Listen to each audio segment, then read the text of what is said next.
Steam has hosted some weird, controversial, and downright terrible games over the years, but few have been as infamous or as swiftly banned as, here it is, the banned Steam game. Notice that they released DLC for this in September 8th of 2020. I played it a long time ago before it was banned, but now it's time to play it again. Also, if you try going to the store page for this game, it's just not there. It just brings you straight back to the home screen. You can't buy this game anymore. You can't really play it unless you've already bought it. I thought it'd be a funny game to have in my Steam library. Unfortunately, I haven't collected any of the trading cards. I don't know if that's possible anymore. I actually can't really even share the audio of the game because it's not allowed on YouTube. If you were expecting some kind of deep, story-driven experience, you're going to be disappointed. Released in 2019, this game was a low-effort indie game. Let's see.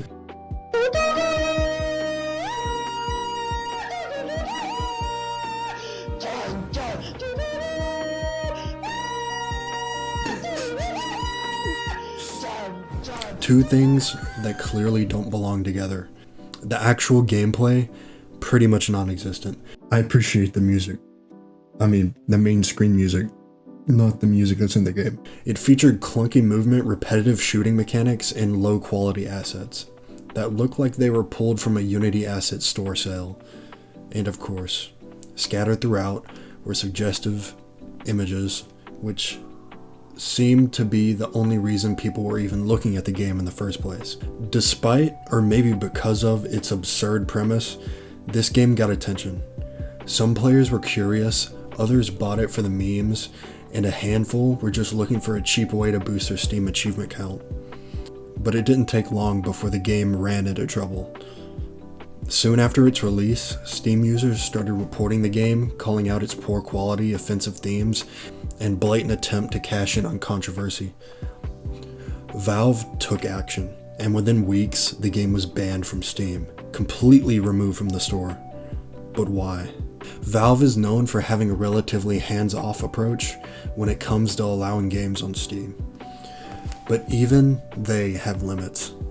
According to Steam's content policy, games that promote hate speech, incite violence, or feature illegal content can be removed. And while this game might not have explicitly promoted a certain ideology, the fact that it used German symbolism in a game meant to be a joke was enough for it to get flagged. The game also fell into the category of low-effort asset flips, games that are made with minimal effort using pre-made assets, often just to make a quick buck. Steam has been cracking down on these types of games for years, removing similar titles, like the sequel, from the platform. After its removal, this game became part of a broader conversation about what should and shouldn't be allowed on Steam. Some argued that it was just a dumb joke game and that banning it was overkill. Others pointed out that the use of imagery in this game meant purely for shock value wasn't funny. It was just lazy and exploitative. Interestingly, this game wasn't the only game of its kind. It was part of a wave of similarly named games that tried to push the boundaries of Steam's content policies, and in response, Valve has been tightening its grip on low-quality, controversial games, removing dozens of titles that follow this formula.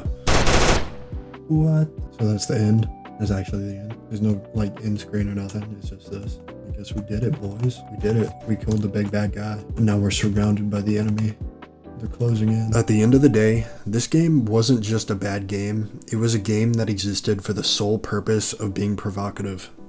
It had no real gameplay, no real purpose, and no reason to exist other than to make a quick buck off of controversy. And while Valve's content policies aren't always consistent, this was one case where they actually made the right call. So what do you think? Should Steam allow games like this as long as they don't explicitly promote hate? Or was this removal justified? Let me know in the comments. And if you enjoyed this breakdown, don't forget to like and subscribe. No way, I actually unlocked one of the trading cards, bro. I wonder how much that's worth, since this game you can't even play anymore. I can't even sell it. I can just turn it into gems. It can no longer be bought or sold on the community market. That's crazy.